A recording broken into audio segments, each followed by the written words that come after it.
ئێمە میوانداری دکتۆر حەیدەر ئەلعەسفوورمان کردو بە ڕێزیان شرۆڤەکاری ئابوورین لە ڕێگەی زۆمۆل لە بەختاوە لەگەڵمانن. دکتۆر حەیدەر سڵاوت لێ بێتەم کاتت باش. ڕاستپاردنی عەلی زەیدی چ کاریگەریەکی لەسەر ئابووری عێراق دەبێت؟ ئەرێنیە بێت یاخود نەرێنی بە پێچەوانەوە بێت؟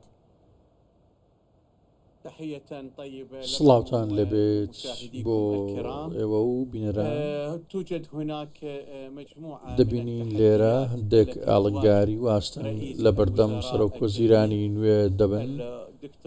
دکتۆر عەلی زەیدی بەرچاوترینی ئەو ئاڵنگاری و بربەستانە دەبینی ئەو قەرزی گشتیە کەڵەکە بووی 54 ملیار دۆلاری دەرەچیە وێ ڕای قەرزی نێوخۆی کە تێکرا زیاتر لە 90 ملیار دۆلاری تێپەڕ کردووە. هەروەها ئەمە وێ ڕای تەواوی ئەو شایستانەی مقاولەکان و بریکارەکان کە زیاتر لە 30 تریلیۆن دینار ڕەت دەکات کە 25 ملیار ڕەت دەکات. وێ ڕایەوەش دەبینین کە نەوتیش هەیە، وەستانی نەوت هەناردەکردنی لە بەسڕەوە کە ئەمەش وای کردووە ڕۆژانە بڕشتی زۆری نەوت نەچێتە دەرەوە، واتە 90% داهاتی کە پشتی پێدەبەستێت بوەستێت. وێ ڕایەوەشی ئەوەی کە بەنکی فیدرالی ئەمریکی پارەداری دەکات وەستاوە لە مانجی نیسانەوە کە 500 ملیۆن بووە و نەگەیشتوتە شوێنی خۆی. ئەمەش وای کردووە کە ئەو یەدەگە لە بەنکی ناوەندی کێشەی تێبکەوێت. باشە کاتە دکتۆر حەیدەر لەم دۆخەیە کە باسی ئەم کێشە و گرفتانەکەین، ڕاستپاردنی کەسێکی نوێ بۆ سەرۆکی حکوومەتی داهاتووی عێراق ئەبێتە هیوا بۆ عێراق یاخود بە پێچەوانەوە؟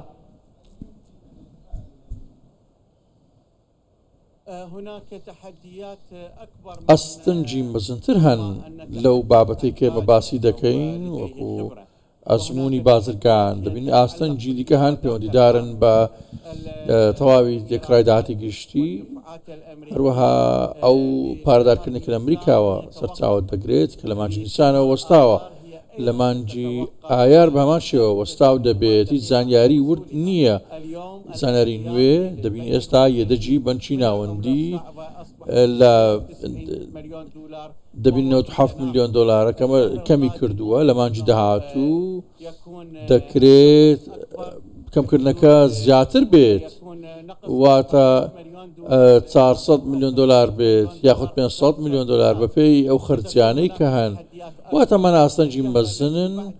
مانجی دواتریش دەکرێت ئەو دۆخە بەردەوام بێت و ئەو پارەدارکردنەوە ئەو بڕە و گژمە جیاوازانە بوەستن و نەگەنە شوێنی خوا. باشە. هەروەها دەبینین کە دراوی عێراقی تووشی داتەپین ببێت و کێشەی ئابووری بەرەوکی وڵاتەکە بگرن و ئەویش.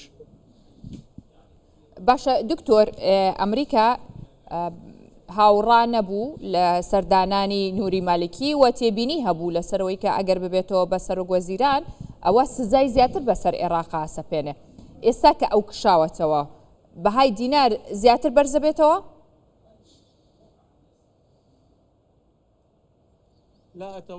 پێشبینی ناکەم کە دینار ئەوەندە بەرز بێتەوە. پێچەوانەکەی پێشبینی دەکەم. بۆ هۆکارەکەی چییە؟ چونکە ڕۆژەکانی داهاتوو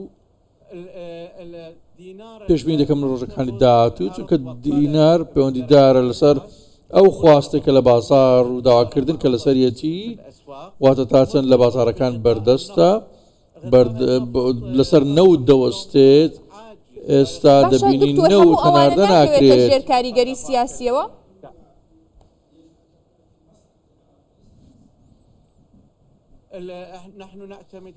ئێمە پشت بە هەناردەکردنی نەوت دەبەستین.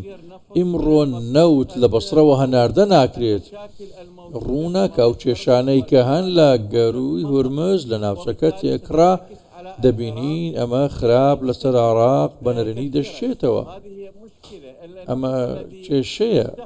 ئەو نەوتەی کە لە ڕێگارێمی کوردستانەوە دەنێردرێت بەشمان ناکات پێداویستەکانی عێراق پڕ ناکاتەوە. ڕێژەکە 900 تا 200 بەرمیل نەوت ڕۆژانەیە. واتە ئەمە ڕێژی زۆر سنووردارە گەر بەراوردی بکەین بەو نەوتەی کە لە بەسڕەوە هەنارە دەکرێت کە 3 ملیۆن و 900,000 بەرمیل دەبێت ڕۆژانە. ئەمە کێشەیەکی مەزنە دووچاری عێراق بۆتەوە. چارەسەری ئەو کێشەیە چییە دکتۆر؟ ئەگەر بەردەوامی هەبێت لە داخستنی گەروی هورمز و هەناردەنەکردنی نەوتی عێراق، ئەمانە کێشەیەکی قوڵ و گەورن. چارەسەری لەبەردەستە عێراق یاخودنا؟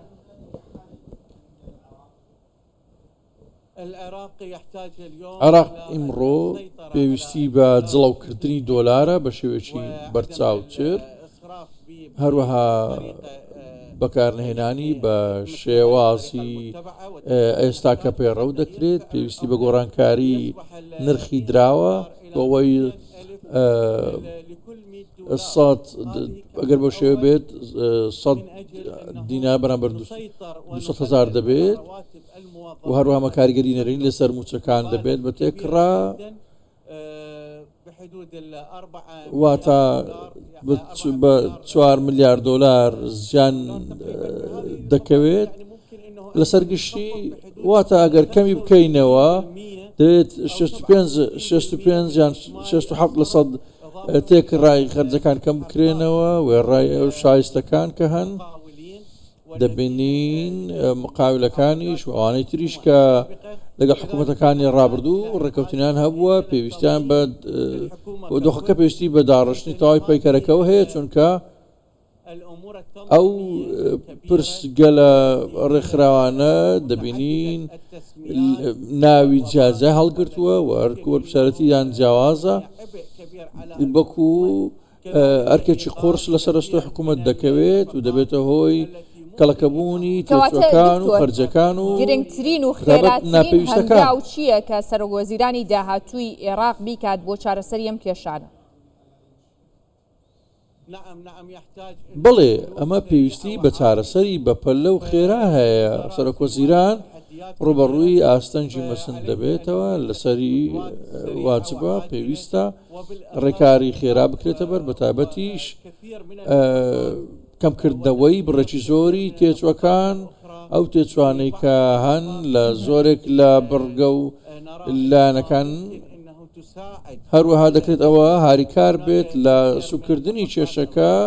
هەندێک خەرجی ناپێویستیش هەن کە بە ئاراستەی جیا دەڕۆن و کێشەکە زیاتر کەڵەکە و خراپ دەکەن، دۆخەکە زیاتر شلۆغ دەکەن و ئەجینا لە مانجی تەمموز ڕوبەڕووی ئاستەنجێکی یەکجار مەزن دەبینەوە و حوزەیرانیش ڕاستە بەتابەت لە حوزەیران دەست پێ دەکات و کێشەکە زۆر مەزن دەبێت لە مانجی تەمموز بەرەوەی حکوومەت دەبێت ئەگەر بەو شێوازی ئێستا بەردەوام بێت.